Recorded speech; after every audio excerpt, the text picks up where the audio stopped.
Good afternoon, members of the media present here with us this afternoon. Good afternoon to our viewing and listening public at home and abroad. I'm here with my team this afternoon, the Minister of Health and the CMO, and our other health officials and the Minister of National Security. Let me remind you that the last time I was at this podium, we explained to you where we were with respect to our response to the virus and the need to take the appropriate steps to give us our best chance of getting the best results. Today, by and large, what we have been hearing since we were here last have been good news. The technical staff from the Public Health Department had said that we want a few more days to conduct the tests to determine from the results we are likely to get during that approximately 2-week period, determine what level of infection exists in the country, and to give us the comfort and guidance for new decisions to be made. The majority of our population, I should say the majority, have been at home, depriving the virus of the ease of jumping from one person to the other. And the results that we've had since I was here last indicated that only very few people have been confirmed. And in a while, the Minister and the CMO will give you today's update. But basically where we are today is looking at our position on this journey of self-protection to see which turn we need to take today. So at this point, I would not say much more. I would ask the Minister to give us our daily update from the Ministry and the CMO to give us his input as he normally does. And when they're through with that, I will come back in and then we'll have the question section after. Minister. Thank you very much, Prime Minister. CMO, Dr. Michelle Trotman, Dr. Avery Hines, Minister of National Security, ladies and gentlemen of the media, and the listening and viewing public. So the report for today goes like this. Total samples tested to date, 2,271. Number of unique patients tested, 1,931, 1931. Number of repeated tests, 340. Number of positive tests still stand at 116. And you always have to take away the cruise ship component because that is a statistical anomaly of 52. Therefore, you are left with 64. Deaths still stand at 8, 7 in Trinidad, 1 in Tobago. The number of discharged patients to date, 104. The total number of community tests done to date under the expanded case definition is 652, 652. And to date, all 652 have come back negative.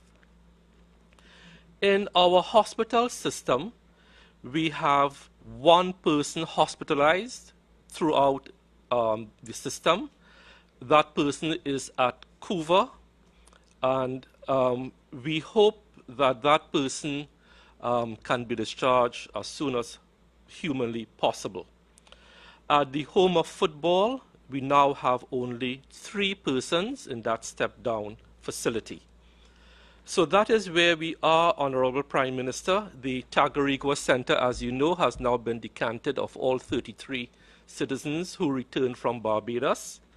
The only other facility that has, not patients, but people, will be the UA Debe campus, where the contingent from Suriname came back, 69, 70.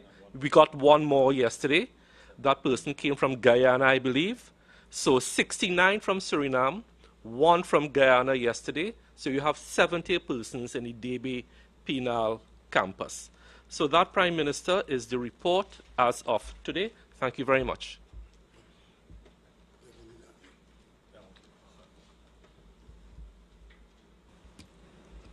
Good afternoon, Honorable Prime Minister, Honorable Ministers, members of the viewing and listening public.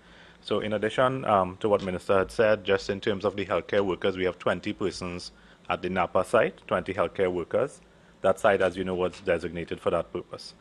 Just to use the opportunity to reiterate the new normal that we discussed a few weeks ago and we brought into the fore, which is essential and continues to be an essential component of the fight against COVID, starting with hand washing for 20 seconds, as we said before, the use of hand sanitizers in the absence of hand washing, covering your nose and mouth. When you sneeze, cough etiquette, the use of masks, which a recent study from one of the European countries have shown that the use of masks in the general population reduced their burden by 90% of COVID infections. So it's very important to continue the use of masks. The use of sanitization in government spaces, open spaces, if and when that phase continues, sanitizing of tables, surfaces is very important, doorknobs, elevator knobs. The most important one to remember is that if you're at home, if you're sick, you need to stay at home.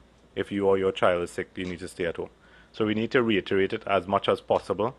Going forward, as I said, it will be the new normal. We have to change the way we do business, to change the way we social distance or have distancing from each other, the way we operate generally as we go forward. Thank you, Prime Minister. Well, thank you very much, Dr. Parasram. We need to back up a little bit to position ourselves for what we're going to do today. And in backing up, let me start by saying, what exactly are we dealing with? We're still dealing with a virus that requires human-to-human contact. And we are still required to deny the virus that opportunity. And that is what is causing all of this requests for physical separation. And of course, the best way that the virus can get from one person to another is from the orifices in your face, sneezing through your nose, coughing through your mouth, so cover noses and mouths, and we are denying the virus. We have been doing that and encouraging more and more of it. With respect to how we have managed the population, we did say that the approach was to take the population into our confidence, having confidence that the population would do the sensible thing because it was such a personal response. It wasn't the ordinary ailment where you go to the hospital and doctors and nurses and healthcare givers in there looked after you. This problem from day one, because of its very nature and its response, because of the response that had to happen, where the personal involvement was the determining factor, we determined that we were not going to have like a state of emergency to compel people and so on, because logistically you couldn't really do that.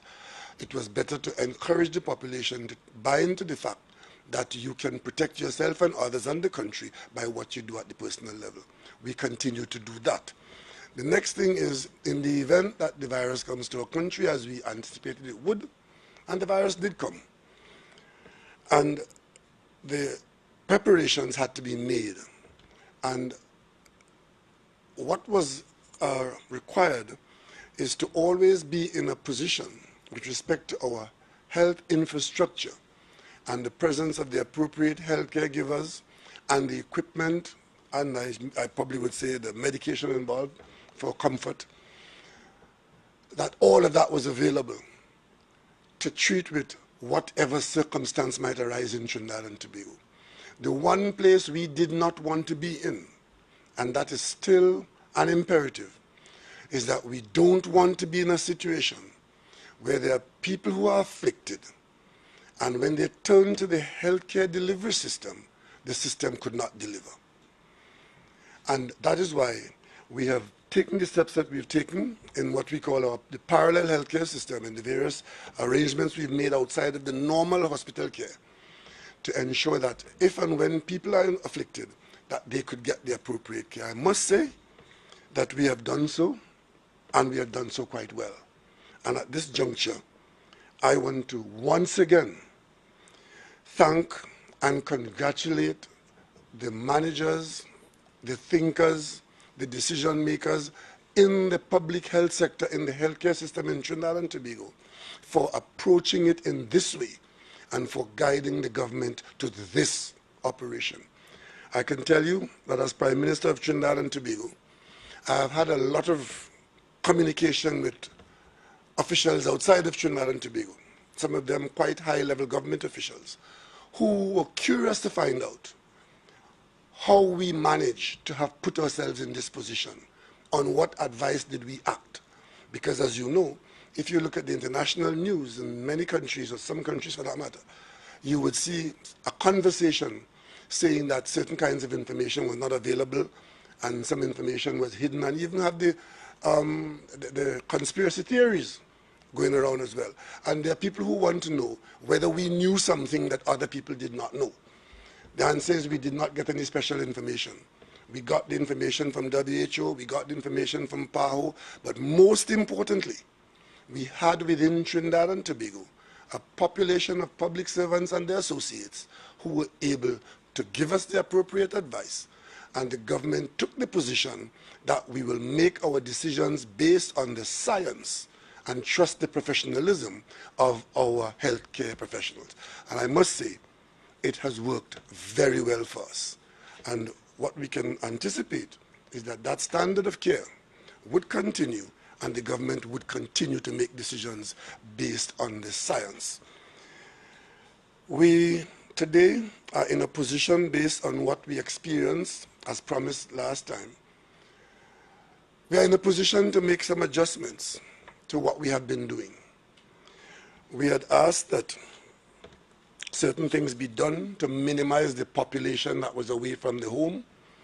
We had taken the position that we had a certain amount of essentials in terms of our commerce and some non-essentials. Today, we are beginning to do what is reasonable to do.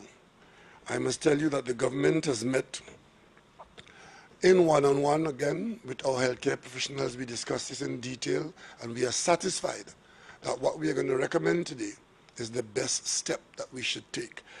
We have broken up the next 2 months, or should I say from now to the first week of, for the next 6 weeks, we've broken it up into phases. Phase 1, Phase 2, and Phase 3, where Phase 3 takes us down to, it's more than 3 weeks, 5 to 6 weeks, 5 to 6 weeks I would say. Because I want to talk to you from tomorrow down to June 20th, what horizon we're looking at and what the decision-making profile and what kinds of decision we have made and are going to likely to be making in that period, given the fact that we've got up to Phase 1, a good result to allow us to do the Phase 1 things, and if our profile continues to be like that, what we can do in Phase 2 and Phase 3. But let me detain you a bit longer by explaining to you that this is not a getaway card. This is a very dangerous phase that we are embarking upon. And I could tell you, it is easier for me as Prime Minister to have made the decisions to shut down certain things, to try and protect us from an outcome we didn't know we could get. It's easier for me to have done that than to do what we are going to do now, because I am a little nervous now about opening up, because we've seen what has happened elsewhere, and we know that the virus has entered our country. We are not virus-free. There's no country in the world which has declared itself virus-free. And therefore, as we are now beginning to open up a bit, we know that we are doing so, going out to live with the threat of the virus being present amongst us in the population. That means that we have to keep our guard up as we now take the risk of going out, whereas before we had been in a lot. What do we do when we go out? In Phase 1, which covers the period May 10th to May 23rd, which is tomorrow to the 23rd of May. We are going to take the appropriate changes in the regulations to give life to what I'm going to say now. Food establishments and restaurants would be allowed to open and provide food services across the country, but there will continue to be no in-service dining. There is to be no dining within the premises of the establishment. Food can be prepared and sold to persons on the go. Itinerant and non-itinerant businesses are allowed to commence curbside pickup and takeout, deliveries and drive-through, and of course, all our street food people are allowed to conduct their business. And we are asking, well, we will be establishing that this aspect of it come to an end at 8 p.m. So all day until 8 o'clock, general food service across the country, meaning that all the employees who work in this place, who were required to be at home to reduce the number of people moving around, they now will go to work and they will travel and they will go to the place of work, they will handle food, they'll prepare food, and food will be available for purchase in the normal way. And of course, we expect that the people who are doing street food type things, that they would observe the highest level of hygiene practice, and of course, the CMO and the Ministry of Health will issue further guidelines for business places that would be conducting business under this release that I've just mentioned. With respect to probably the most interesting thing for healthy people, the wanting to come outside to exercise, which is the original problem. Members of the public would be allowed to engage in restricted outdoor activities. This would exclude team activities or contact sport activities, and any activity that require or encourage gatherings. It means that you can come out to walk, you can hike, you can do whatever, but bear in mind, certain other things remain. Don't congregate in groups of more than 5. And if you are near to people, keep the distance of 6 feet away. Those things still remain. So if you're walking around the savannah, don't stop within 3 feet of someone to say hello. Don't hug anybody to kiss them and say, a long time I didn't see you. How you're going? Don't do that, right? And of course, you will get the news of how they were going and what they were doing, because we're good at that. So please, this is the new normal. No handshaking, no hugging up, no kissing, and always, once you leave the home, to go anywhere outside of the home. Most important in this phase one, going into the other phases, going into the many months ahead, wear a face covering, wear a mask. You are required to do that. Because what we are saying, and what is the science and the sense, each and every one of us must behave as though we are carrying the virus. And if we are, we don't want it to leave us to go anywhere. Once you leave home, and even if you're home and you're among the elderly and so on, feel free to wear your mask, because you don't want any spittle or any body fluid from you from sneezing or coughing to go out. So your mask is not to protect you as much as to protect the people and the environment outside. So please, now that we're saying you can come out and do these things, you do so with a mask. So this would bring a lot of relief to those who have been cooped up, but by the same token,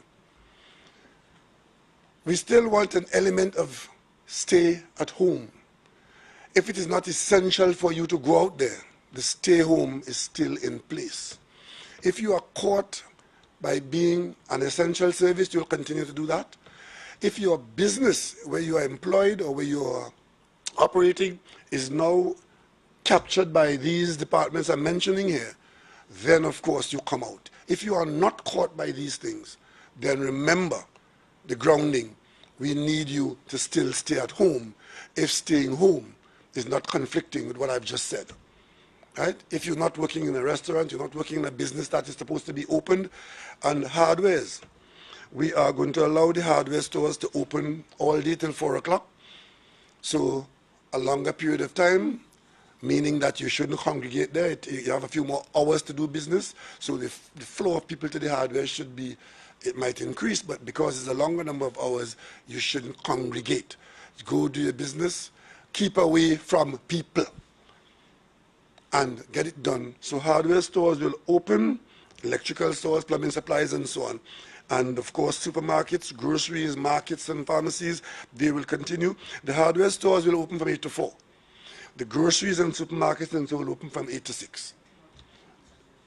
They close at 6. They open at 8 and they close at 6. So this goes for the same shops and so on. Right? But the regulations will spell it out, and they will be out from tomorrow, from tonight, I think. From Monday, Prime Minister. From Monday. It continues. There's no opening hours because some of them open at 7. Well, but the closing hours is at 6. The closing is at 6. That's the important thing. Pharmacies close at 8. Supermarkets and others at 6. Hardware stores at 4. Those are the closing hours, right? And of course, when we do that,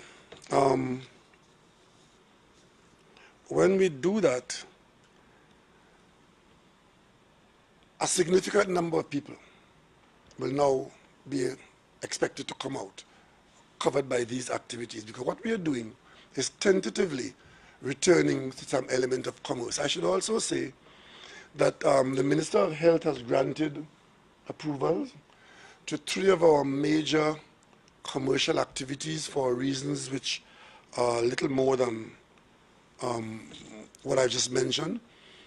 Because of our position in the international marketplace, we have taken the position now that the Minister has granted approval for the tobacco export business, Witco, to prepare and resume operations largely for export.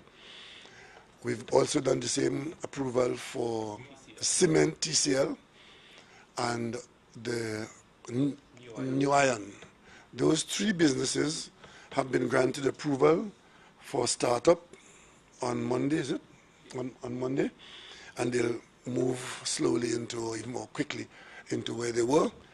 And the main reason for that is that we are, in the case of Witco and TCL, well, in the case of Witco, we are a supplier to the regional market, and we are very concerned about losing that permanently.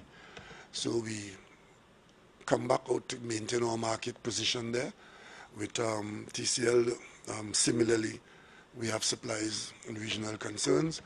So we think we can do that a little earlier. And of course, with New I.A.N, we have been running the kiln, keeping it hot without production for the last 2 months. We think it is time that they go into some production without being necessarily increasing our exposure. So those 3 businesses have got ministerial clearance from the Minister of Health. Now that is phase 1. Those are the changes that we're going to make in phase 1, which will take us to May 23rd. What we'll be doing then is continuing the testing and monitoring as we have done for the last 2 weeks. And if we see no worrisome change, then we go into phase 2, which I'll mention now, which will take us from May 24th to 6th of June, which is to reopen the whole manufacturing sector. If by May 24th, the numbers are as good as they are now, then those of you who are engaged in any aspect of manufacturing, you can expect that the manufacturing sector will open back on the 24th. So you can start your internal preparations for that. And of course, public sector construction, all public sector construction, we already have some approved by the Minister of Health, like the drainage works, which we have to do in the dry season. The dry season. The Minister of Health had given authority to the Ministry of Works and its agents to do the drain cleaning and the river cleaning. That is going on right now because we have to use the dry season for that. So that was granted before. But we are saying, if we see the numbers continuing the way that they are, by May 24th, we'll be, just before May 24th, we'll be able to say manufacturing is reopened, public sector construction has recommenced. And of course, that same phase 2, we will continue the 50% capacity of public transportation and maxis and taxis. Because of the closeness of people in transports, we will, during phase 2, continue that. Because as we bring more people out, we don't want to create the environment that we have been fighting before, which is we stay away to create this separation, but when we bring you close, we have to be concerned that we need to preserve that element of separation. So in phase 2, we will still maintain the separations in the public transport and maxis. However, we go on to phase 3. Phase 3, which is supposed to begin on June 7th, where all the public service will come back out to work with some element of flexi time where that is possible. Where flexi time is possible, we'll do that. And of course, we may even consider alternate days of work, depending on the circumstance. And of course, all private sector construction we expect can recommence at that time. Then we will increase the capacity by 25%, meaning that public transport and maxis can carry 75% of their capacity in taxis. But let me say this, in our discussion, phase 1, phase 2, phase 3, covering these 3 periods, May 10th to May 23rd, phase 1, May 24th to June 6th, phase 2, June 7th to June 20th, phase 3, we have said that as we monitor the situation, if the numbers continue to be just as good as they are now, we will take steps to advance towards us the dates I've just mentioned, so that phase 2 can come earlier than May 24th, and phase 3 can come earlier than June 7th. But if, on the other hand, as we expose more people, taking a little more risk, if there is a spike and we believe that is not under control, then we will have to make the necessary sensible arrangements. And of course, if the spike looks serious and more dangerous, the only response is to resort to what we have done before, which we know has worked for us. So, having said that, each and every one is required to play his or her part so that we don't expose ourselves through lack of cooperation or misconduct, which could cause us to have to resort to what we had avoided and come to do phase 2, phase 3 now. So if we are in phase 1 and phase 2, and you still feel you have to go and party, and you have to disregard the wearing of the mask, and you have to disregard the physical distancing, and you assist in the infection of the country or the community where you are, what you are doing is forcing us to do what we have just done for the last 6 weeks. We don't want to go in that direction. We want to go in the direction of going from phase 1 to an early phase 2 to an early phase 3. And it is my hope that by early January, we said June 7th, but maybe June 1st, depending on if the numbers are good, to be able to say to you, the things that we identify as phase 3 activities, we can do on the 1st of June as against the 7th of June. All of that would be guided by the results that we will be getting in the continuous monitoring and testing that is going on. So I want to ask all involved, those of you like in the business sector and wherever else, and the public sector as well, to plan ahead in the event that we find ourselves, fortunately, being in a position to advance these dates from May 24th closer to where we are and bring the phase 3 closer to the end of May and June 7th. And of course, you will ask, What are the other phases? The other phases are the opening of malls and opening of beaches and so on. And phase 5, opening of cinemas. Well, if we get to the stage of being able to comfortably open cinemas, you know we're almost there. And there's one thing left after that, which is opening our borders. That is phase 6.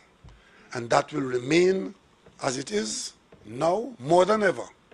Because if our virus load in the population is so low, then the only place, other than our own populating it, growing it here by misbehavior, the only place that we are exposed to will be an inflow of infected people from the outside.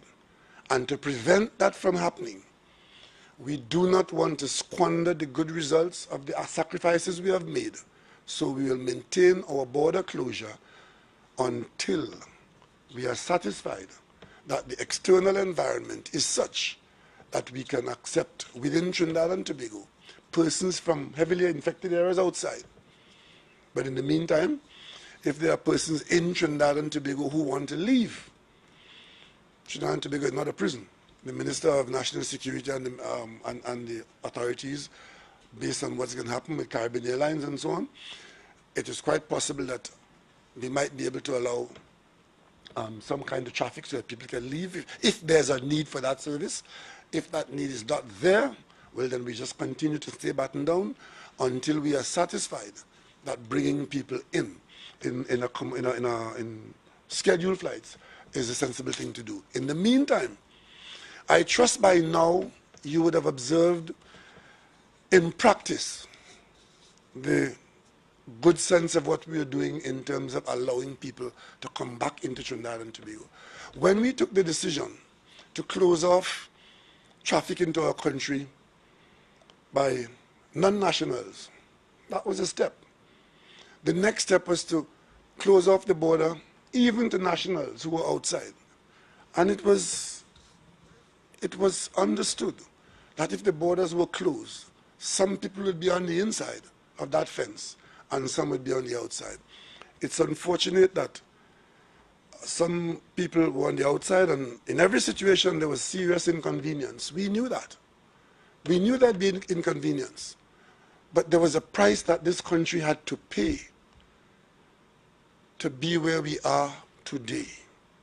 I want to remind this country that had we, this very well internationally connected nation, not taken the steps that we had taken and allow ourselves to be penetrated in a way that the virus would have been in Trinidad and Tobago in such a concentration that it could have overwhelmed our ability to manage it, overwhelmed the health system we had in place, and of course, lead to a significant number of deaths, the conversation would have been quite different. Quite different. We've made the sacrifice. And for those persons who were inconvenienced, you have made the sacrifice. But we've saved ourselves. Many of us, we don't know who, but I could say many of us have saved ourselves or others from the ultimate sacrifice. And if you don't believe us, just look at other people's experience with the same virus and say, there but for the grace of God go I. We've lost a number of nationals, in case you all have not noticed, outside of Trinidad and Tobago. A number of our nationals died as a result of this virus in what they call the developed world. The developed world. Many of them died there. Died without even being able to get the kind of treatment that is commonplace in Trinidad and Tobago. Yesterday I was hearing about a family where the mother and the daughter, two nationals, mother and daughter, daughter was fairly young. Both of them passed away in response to the infection in a metropolitan city. So we have done, I would say, surprisingly well. Because when we embarked on this, we were catering for the worst. But what we had put in place and the results that we've got we can say that, thank God, we haven't got the worst. But we cannot at this stage let our guard down. And we must not do that. We must do everything to preserve this situation and even to improve on it. And the only way we can do that, especially now that we are reaching out to get back into commerce, to get back into the jobs. Because those of you who have had to abandon your jobs and looking for handouts from the social development ministry, there's no better thing for you to do than to be at the job and earning your salary as against trying to line up to get food handout. So the more we are able to bring people out of that situation of depending on the food support system and going to the workplace, the more we are able to do that, the better we ease the burden on the Treasury to try and provide that support.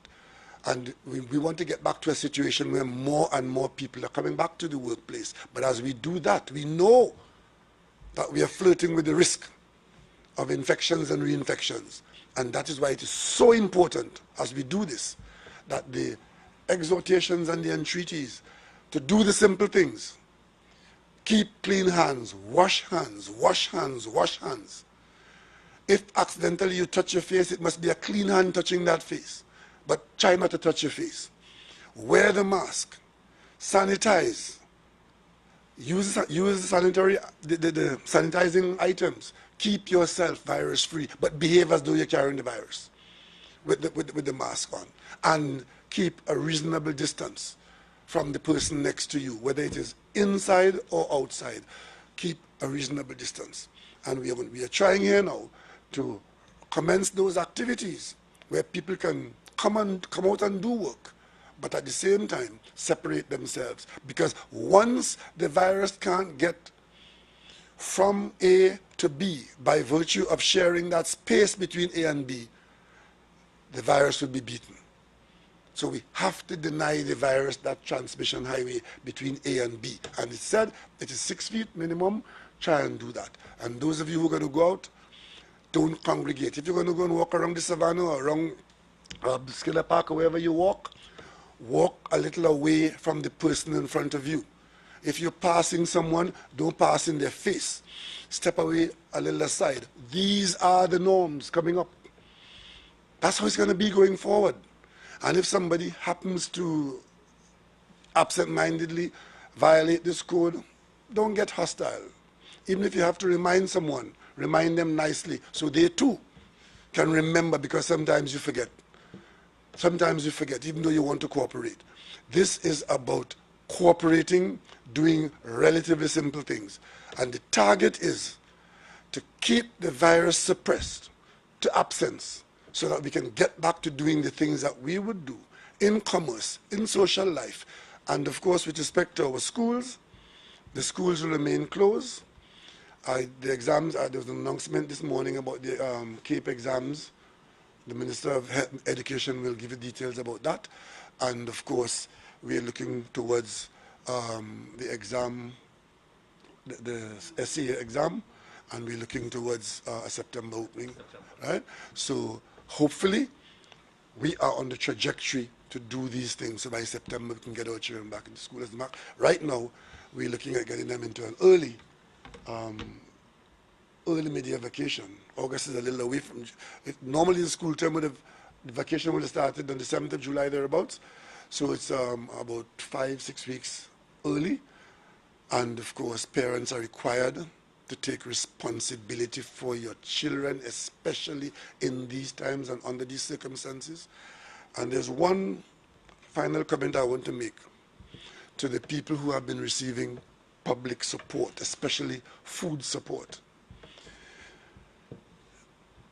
Let your conscience be your guide. If you know you have got food support, whether it's a food card, fresh food box, a hamper from the government or from your MP or from anybody, live and let live. Let it not be the most bold-faced and unconscionable get the food, knowing that there are others who have not yet got there first. I have had a number of complaints from a number of quarters where there are people who are trying to get more than their fair share. That is not who we are, and that is not what we recommend. Let your conscience be your guide. I distinctly recall making a tour of a flooded area a couple of years ago and being accosted by a fairly large family on the ground floor of a two-story house, telling me how they were abandoned and nobody had come to even get them a drink of water and la la la la la. And I was so concerned that this could have happened because I was told that so much was being done for these people, and to hear that they were so abandoned in this area. But then I was invited to see Granny upstairs, who couldn't come down to make her part of the complaint. So I went upstairs to see Granny, and the veranda had about 24 cases of bottled water, which they had collected from distributors. And what shocked me with that is that that kind of complaint and that kind of behavior was being made in front of teenage children. That's what you were teaching the children. So, ladies and gentlemen, we have a lot of people to help in this country, a lot. And we know that there are a lot of people who are suffering. If you have had some, let somebody else get a chance, because the logistics of it is difficult enough already. And we do not want the strongest ones who are already in the line to come back in the line again, get to the front of the line and get a second portion or a third portion or even a fourth portion, because we know that there are people who are shopping around for more than once. If we get going the way I just mentioned, most people will eventually get back to work, and this will become less and less of the kind of burden that it is on all of us. So at this stage, I would open the floor for questions, and you could put your questions to any of us here, and we will try to assist.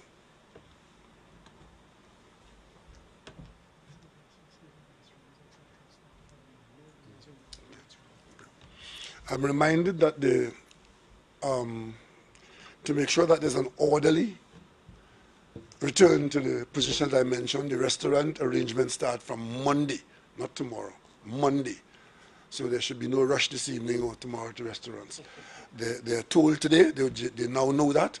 I presume that tomorrow will be preparations, and by Monday, you can begin to have good food from your favorite clean kitchens. Businesses remain. We still preserve that except for what I said. What I've done today is given exemptions. We still maintain the essential, non-essential. But from the non-essentials, I've taken out now those bodies of activities, right? So we'll have more activity.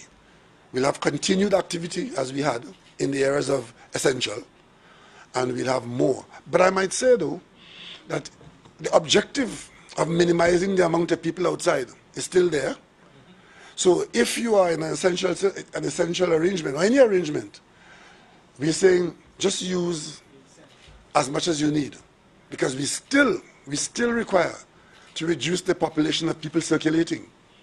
But we are increasing the number now because we have to do certain things. So we know that the number is going to be increased, but increase it only as necessary. But we leave it to good sense and cooperation, because I don't think anybody will be consuming more than they need for the sake of consumption. But we do have a lot of people to help, and we're hoping that the numbers allow us to get more and more people back to work as quickly as possible. Yes? In terms of bringing back nationals, I'm not clear what... Oh yes, I started talking about that and I got a little sidetracked. When I said the plan that we were using, we knew we had certain capacity in the country, and we knew that we could have been easily affected from outside, because you saw how easily that one group of people on the cruise ship had put us in a situation. There were many other opportunities for that to happen. We had to deny those opportunities. We also knew that if we had closed the border, as we did, close down Piaco, close the border, close the ports, if we allowed an opening of any kind, which would have rendered that closure ineffectual, then we would not have got the effect of a closed border. And that allowed us to bring people in a managed way. Those people who were in Barbados from day one, notwithstanding what you might have heard and the nastiness that followed, from day one, it was the government's position, the government of Trinidad and Tobago, to the government of Barbados. The border is closed, yes. Since they're there, they come under your quarantine arrangement, mandatory quarantine, yes. Okay, they'll be tested after 14 days because that's what the science says. We'll send you the test kits so you can test them so when they leave to come here. And we are even more concerned. When they're coming here, it must be in clean transport. But in any case, when they come here, CMO will determine their condition and it would be another 14 days of quarantine. That was the condition all along. Whatever happened after that and the interpretations, too sad for me to repeat. But the bottom line is, we now can report to you, we have such capacity in the hospitals, in the step-downs, in the layouts. We have good position now. And of course, those who went into the hospitals, thank God, most of them came out. 100 and how many? 100 and how many came out? Well, we didn't know that then. We had to be catering for the worst. But now that we know that we have 104 came in and they went out, and the flow into the hospitals have been such that we can now say we have capacity in the event of incidents. We then say to the guy, those in Guyana and those in Suriname, come home, right? And we are saying so. The Minister of National Security is granting more and more approval and managing the inflow. Ladies and gentlemen, that is what we had to do to be in the position that we are in now. And it is not every decision one makes that would find favor with everyone, because at the end of the day, each person sees first his or her own circumstance and his or her own interests.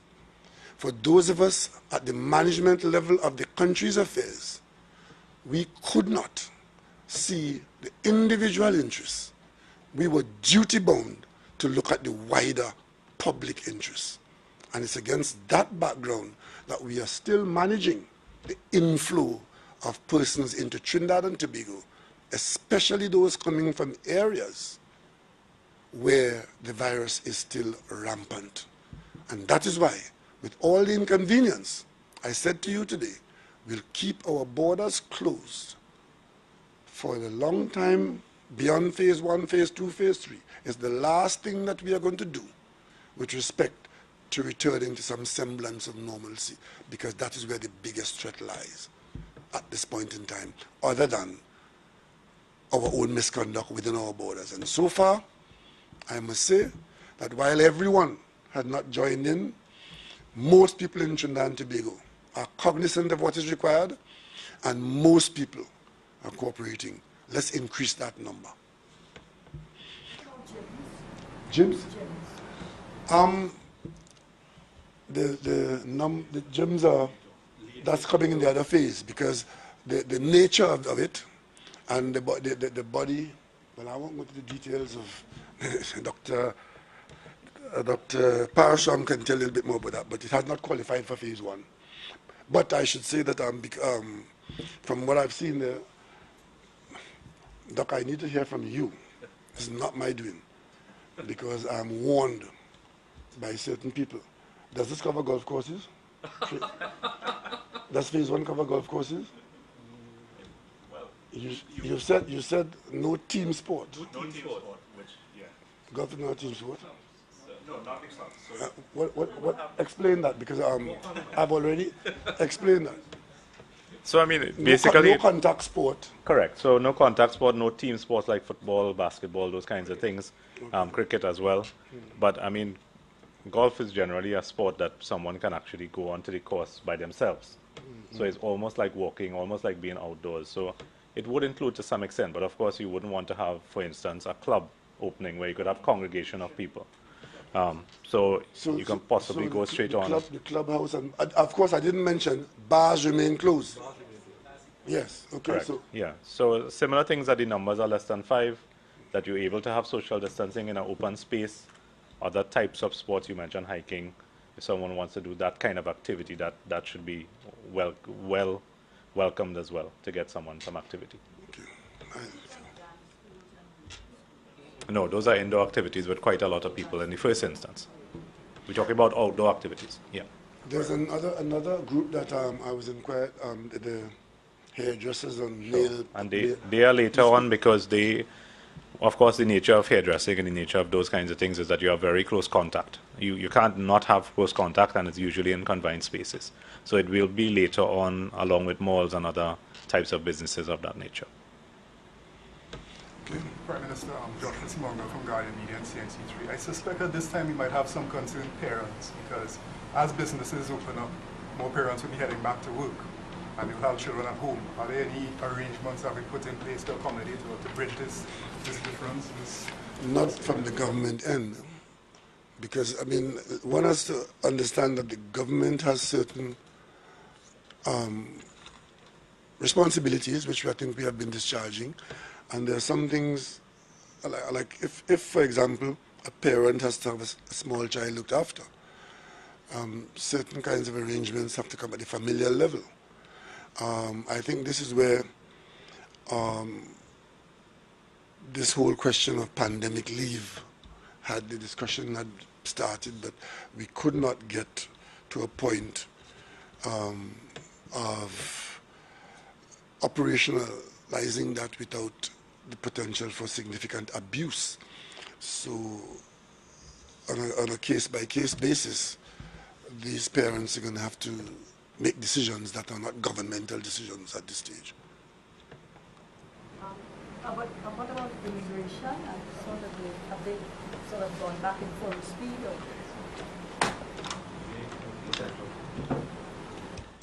As I said at the last press conference, some immigration services had restarted the passport appointments, etc. We were waiting for this announcement and the decision by the Prime Minister and the team, and now that it has been announced, there will be further rolling out. But we had granted extensions of things like residency and these applications until June, predicting that this thing would be going on for a while. So immigration will make its own announcement. There is no need for people to rush there come Monday morning.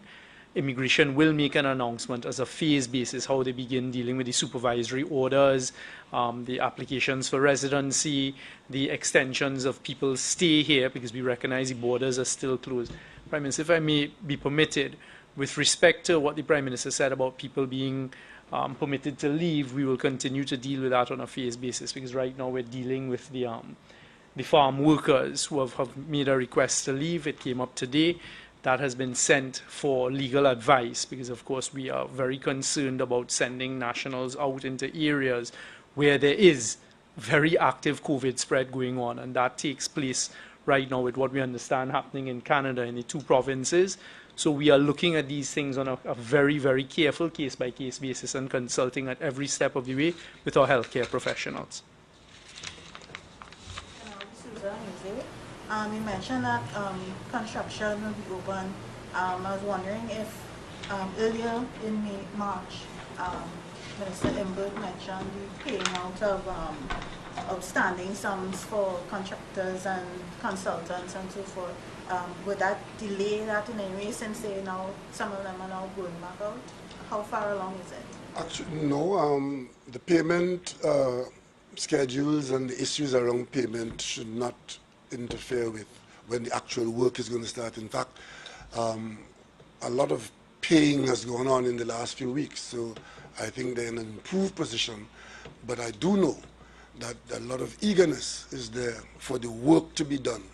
There are a number of projects which we had stopped suddenly when we did the close down, and those contractors in the public and the private sector, they're just waiting for the all clear to go back to sites. So we don't anticipate delays based on payments.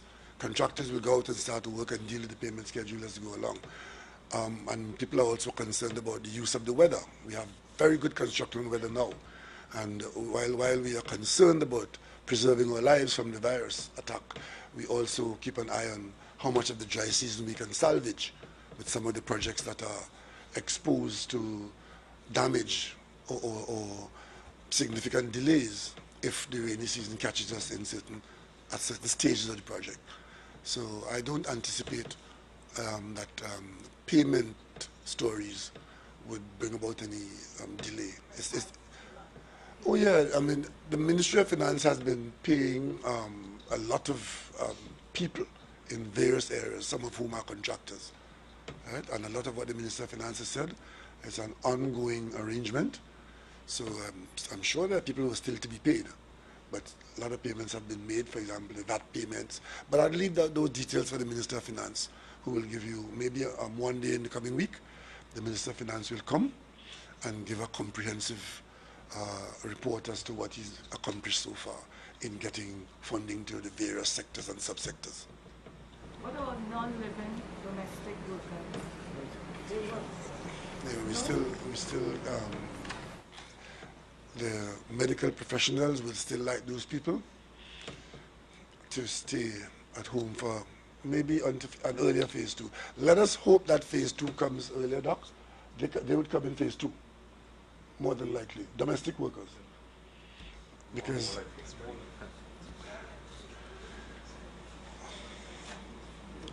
well, let's put it this way. If we get the kind of results that we are anticipating, it would be sooner rather than later. Right? But it's not in phase 1. So another few days, because we really want to get these people back to work, yeah? Because many of these people have turned to the state for sustenance. And as early as we can, without exposing them unduly, we would want them to get back to their workplace. It's not so much that we want to help you out with the work you have home to do. we want to get these people back to their routines, but we don't want to expose them unduly. And so we need them indoors a little longer, just maybe I would say another 10 to 12 days. I'm beginning to get a bit optimistic, and I'm hoping that my optimism is not misplaced, because as a country, notwithstanding what we may think, as a country we've done well. And the people of this country, I'm appealing to you to continue to do well. What feedback? Sorry? Online, a lot of persons asking about religious institutions. What phase? The religious institutions, the instructions remain the same. That is one area where 2 or 3 gather. You know the rest, right? Good. 2 or 3, we give you 5. So for the moment, the instructions with respect to religious gathering remain, but we expect that the praying will increase. Prime Minister, this time we have a lot of small and medium businesses that are claiming to be in deep trouble. Does the government have any intention to offer them sort of funding to maybe keep them afloat until the system is good? Yes, we do know that this kind of sudden shutdown and stay away from the workplace and the production cycles in those small businesses, they have been the hardest hit, and they have had the least reserves and that's why a lot of what the government has done so far and is doing now is sustaining the people who are the denizens of those things. But the Minister of Finance has already made some announcements, and there's one area that we have not concluded yet, which is the kind of financial support that we will make available for small and medium enterprises that will allow them either to refinance themselves. For example, we put $100 million in the credit union. One of the main reasons for that is that these small businesses could borrow some small amounts of money easily at significantly reduced costs, just to keep body and soul together in this period of the shutdown. So we have done some things already, but we'll continue to do a bit more, because we want those areas to survive. We don't want that after we come out of this, and we will come out of it. When we come out of it, we don't come out of it with these enterprises as going concerns. We want people to get back on their feet, and whatever help is possible, whatever the country could afford, the government will try to make available in a variety of ways I've seen recommendations as to how NEDCO will function, what kind of funding can be made available for access. But we don't want people to believe that this is an environment in which you can take advantage of certain situations because it's free or it's there as the government. The government is carrying a burden on behalf of the taxpayers because it's not really, when you say the government, say taxpayer, because whatever the government is providing is being provided by the consolidated fund. It's the taxpayers' money. So it is, while we in the cabinet are making the decisions and the Minister of Finance and the ministry is expending the money, but it is really the taxpayers, the wider national community, that is making that contribution for persons to survive. And whatever you're getting there is coming from the wider national community, what the country could afford. How is the work of the roadmap to recovery team? How is that? That is going very well. I think when I leave here this afternoon, tonight, I've received a document which I suspect is the first draft. So I'll look at that tonight. But that is going very well, and I'm very pleased. With a lot of consultation has gone on, a lot of digestion of situations. I'm hoping that we'll move smoothly into decision making, and hopefully by the end of the month we will have something to go to present to the public. To Minister, you are saying the elective surgeries. You have an idea when you return and how you're planning to deal with backlog? Yes, thank you very much. So at the Ministry of Health last week, I think last week, Wednesday or Thursday, we took a decision that we will be restarting elective surgeries next week. What we have done is ask Dr. Anthony Parkinson, who I introduced to the national population. He is leading the charge with the RHAs, getting the listing, prioritizing these elective surgeries. We have ring-fenced some PPE, because now with elective surgeries, you have to assume that every patient is a possible COVID carrier. So we have to protect the surgeons, the anesthetists, the nurses, and we have ring-fenced some PPE, and elective surgeries will restart next week, I believe. Yeah. So that's some good news. So what we are doing, like the Prime Minister, we are graduating back to a state of normalcy in the healthcare system. We have dates, and I know you said Minister Education, do we have dates for CXC? Yes, a date was announced for CXC. I know they met yesterday, Prime Minister. I don't know what the decision I heard on the news that for sure. I think I heard on the news July. Yes, a date was announced this morning. Put on your mind. Yes, a date was announced this morning coming from CXC. And I think it's, let me not say it because I'm not entirely sure, but I heard a date this morning. That means a decision has been made. So I expect the Minister of Education will confirm that that a CXC date has been arrived at, and it's, I think it's in July, early July. Was there any general discussion on how? Yeah, there was a general discussion on that. I went to Tobago for a couple of days of stay home, and I spent 8 hours in the CARICOM meeting. I could not believe it. We started at 10 o'clock in the morning and finished at 6 o'clock in the evening, and I was in Tobago hoping to have disconnected from the normal day's work. But the meeting was very well attended. What these virtual meetings allow is for persons who otherwise would not have been there to be there. Most heads were there, and we had a presentation. There was a presentation made by CAFA, and I could tell you that what we are doing here and what CMO and his team would have put to the government here, CAFA would have put an equivalent, even more conservative position to the CARICOM heads. CAFA and the experts at CAFA and their associates made presentations to the heads on, but a lot of that meeting was taken up with the distress in the tourism sector, because as you know, many of our Caribbean neighbors are virtually entirely dependent on tourism, and that was, there are a lot of situations there, and much as the economies there are dependent on tourism, the whole question of when do we open borders to allow people in was governed by the science. So that is a big blow that we are taking in the region, because don't think that we are not involved there. Because if the hotels in those islands are not operating, our manufacturers in Trinidad and Tobago have a reduced market. So the markets in Barbados and Jamaica and Antigua and St. Vincent, St. Lucia, they consume our products. And they are now having to, we took a long time getting the details and what exactly we're facing. So no decision was arrived at to open. The decision was that we'd still have to keep our territories closed.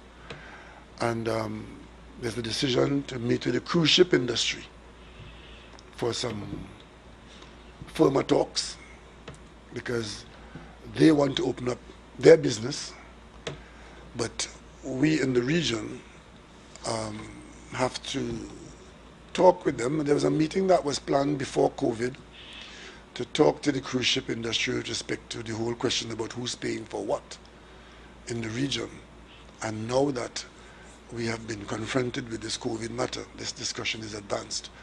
So that discussion of the role and presence of the cruise ship industry and who pays for what and how much in the region is going to be on the table. Yes. So the request to the public utilities and so on, the whole What 3 request? months, the TSTT, HDC, all of that stays in place. Yes, that because remember we are catering for 3 months to June, so that will take us to phase, to the beginning of to phase 3. That'll take us to phase 3. But what we've said, we are committed to the 3-month period to June. Some people are committed for 1 month, like some bank things were 1 month in the first instance, where we had dealt with government, the HEC and so on. It is to June, because we had always said that we were sure that the horizon would take us to June. And now the things that we are required to do, those common sense things, like the hygiene and the distances, people are telling us now that we are going to be required to do this for much, much longer, until there's a vaccine and until some kind of breakthrough is made. So we just have to accept that some things go longer. But the relief would be in place, even though the news is good. Prime Minister, thank you. We've been getting a number of specific questions online, so I just wanted to use the opportunity. Car deal, what the Prime Minister has announced this afternoon are the specifics. So everything else remains the same. So I just want to make that point. So we're being asked about gardeners, we're being asked about bookstores, we're being asked about car parts and dealerships, car services. We considered all of those things and sought the advice from the medical experts, and we are clear it's only what the Prime Minister has announced. So it really is the opening of the restaurant and the food service industry. Everything else remains the same, and I just reinforce what the Prime Minister has said, that we will continue to monitor, and it is fluid. So all of the gardeners, the housekeepers, the car shops, the tire shops, the service shops, please remain the same. Prime Minister, they asked about retail services as well. The Prime Minister addressed that. Those things will come down the line. So, thank you. But as I said, I gave some dates for the various phases, and I didn't list every single thing that's gone. But what I said is, these dates are guidelines which would be influenced by good results in the testing program. So while we gave those dates, it is quite possible and likely, once we get good results in the near days ahead, that we'll bring those things forward. I know that people are anxious to get back to their livelihoods, but please don't forget why we came out in the first place. Do not forget why we are doing this. Do not forget why in the first place we took such drastic action. And don't for 1 minute believe that because we have not had a number of cottages, a number of coffins purchased for this purpose, because that hasn't happened, that we have gotten away. This problem, the history would show, and the experiences around the world would show, one or two people have the potential to restart this conflagration that we escaped. It's not the whole country have to be sick for it to be a problem. One or two people could put us in a place where we don't want to be. And all I'm asking for is a little more patience, because with every patient day that we've added, and by patient I mean patience, not a sick person. Every day that we are a little more patient, we put ourselves in a better position to reduce the opportunity for the virus to spread. If we get anxious and want to do too much at this stage, we could cause a flare-up. We could move from sporadic results, which are comforting now, to community spread and panic. And history has shown and is showing around the world right now, when you have that arrangement can be worse than what you had before. And right now we didn't have a bad opening. And there are countries that try to do too much in the beginning, and just like biting off too much and trying to swallow it, you get choked. We don't want to do that. Let's be a little patient for a few more days. Let's keep anticipating the good results, and as we get them, we are monitoring this on a day-by-day basis. And we would intervene based on what we are finding. We would intervene and make the adjustments, because we are now in the phase of trying to come back out. And don't forget, what is the objective? We want to minimize the number of people making contact out there. That's what you want to do. The Prime Minister said CSEC and CAPE will be held in July, beginning the first week of July. Yeah, what's the date? He just said it will be held in July, beginning the first week of July. CSEC and CAPE. Well, I'm advised by long distance that, and I presume you're quoting the minister there. The minister has just called into the program to tell us, yes, CSEC and CAPE, this is the 21st century, you know. Not passenger pigeons anymore or sailing ships. This is instant communication, and we're live around the world. The minister has just called in because, as I said, when I was coming here, I heard a news item coming out of CXC, and I'm now confirming it by way of the minister's call, that CSEC and CAPE would be done in the first week of July. Prime Minister, if I may, all the questions that are being asked about the shifting dates of who should open and when we should open, it is going to, as the Prime Minister said, it is heavily dependent now on human behavior. Human behavior. How we behave. How do we adopt the new hygiene methods that we have put in place over the past 6 weeks? That now has to become part of our daily existence. The measures that the Honorable Prime Minister has announced is not an excuse to go back to not washing your hands. Is not an excuse to stop wearing a mask. As a matter of fact, it becomes now more imperative as people move more that the hygiene methods be heightened. So with more movement of people, with the more relaxing of measures, what you have is an equal heightening of hygiene. And I'll give you one example. There's a case yesterday, Prime Minister, in South Korea, where a 29-year-old male man went to a nightclub because nightclubs were apparently allowed to be open. And that one interaction spawned 18 new cases. That is what we have to avoid. So whilst the Minister of National Security is getting messages about bookstores and car this and all that, what we have to preserve, as the Prime Minister said, is our current position. And as we start to relax, as we start to move more, the virus gets more opportunities to jump from person to person with movement. So, the simple takeaway message, as we move more, as we relax more, the need for hygiene, cough etiquette, wearing a mask, hand sanitizers, washing hands, all that is part of the new normal. And that I want to stress that as Minister of Health. Let me just, Thank you, Prime let me Minister. just add to that. This wearing of the mask. The government has taken steps to order a number of suppliers to produce. We went through a bidding program, and I think I was told that 36 suppliers have qualified of various sizes, and in the next few days, those people should be authorized or be at work producing masks. So more and more masks will become available.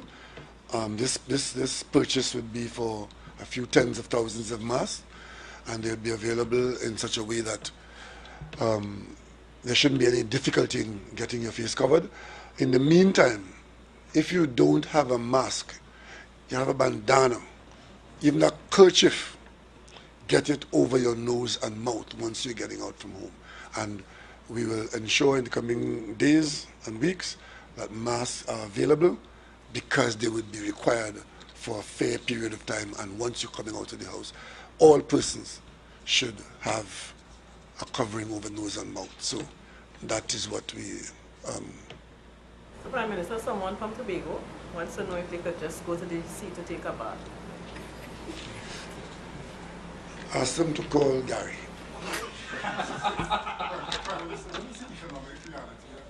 Right now, we have some local economists who are preaching doom and gloom.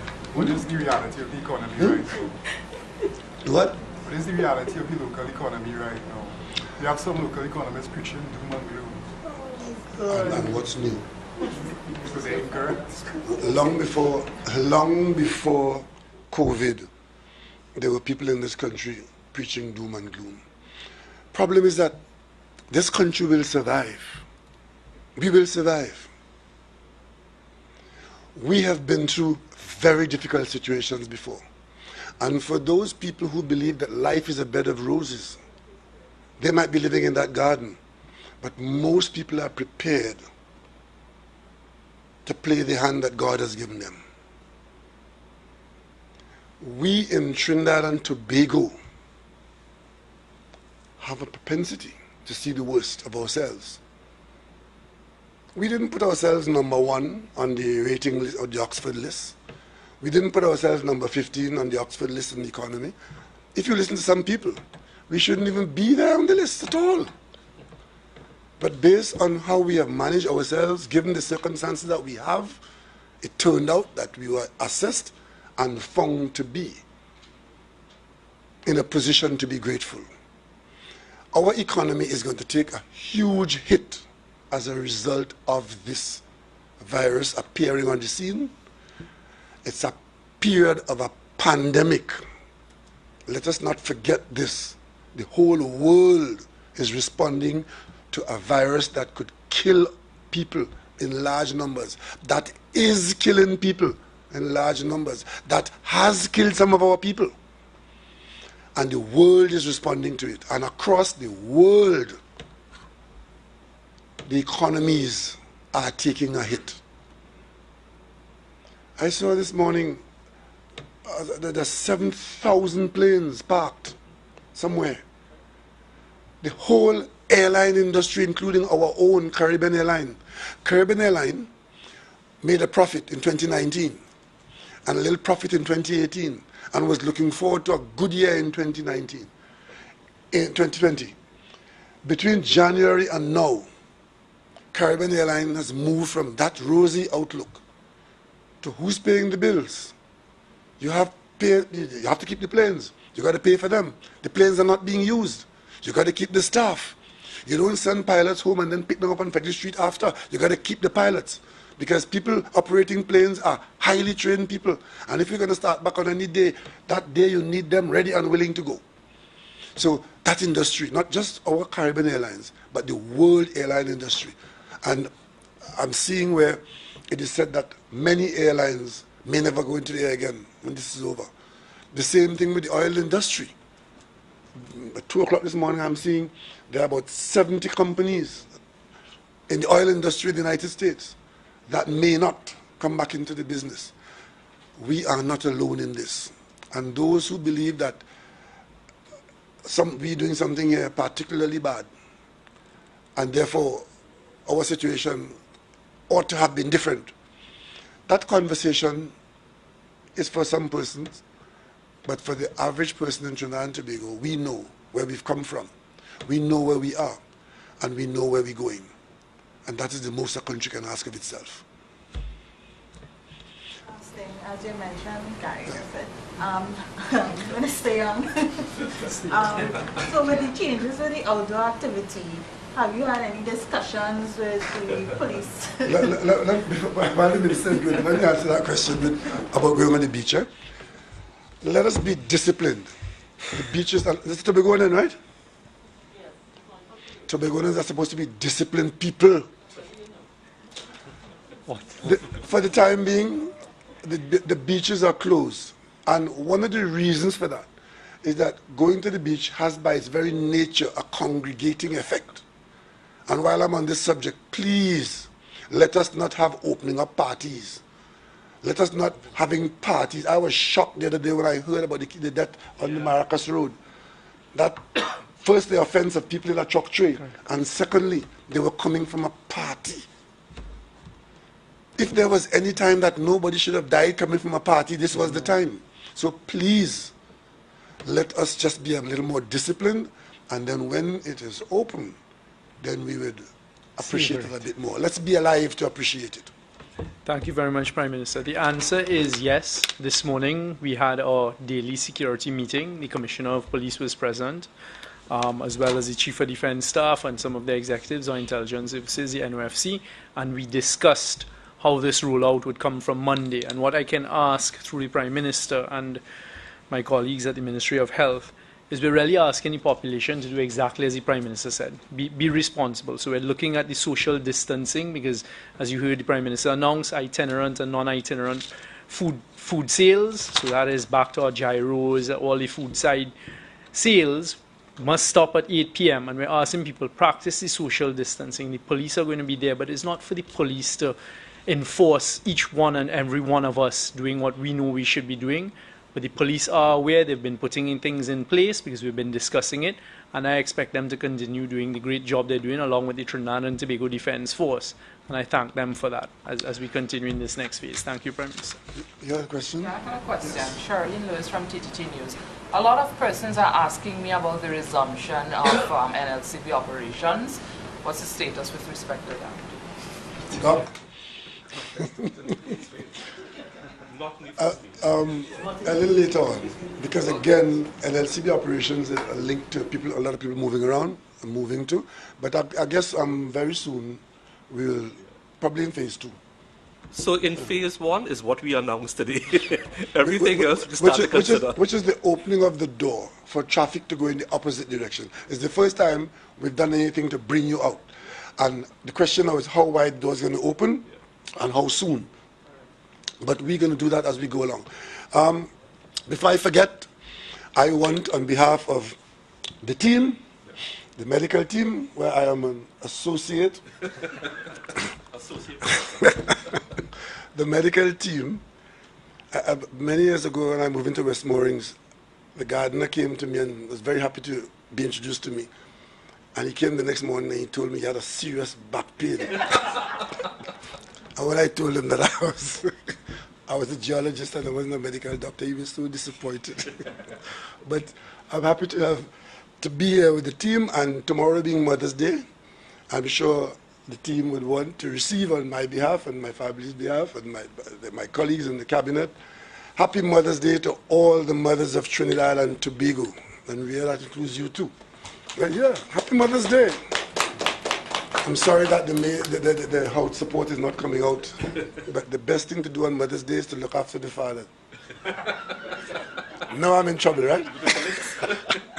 So happy Mother's Day to all our mothers, and we trust that with the difficulties that we are going through, the mothers will continue to steer the children and the men to a safe landing. Thank you all very much.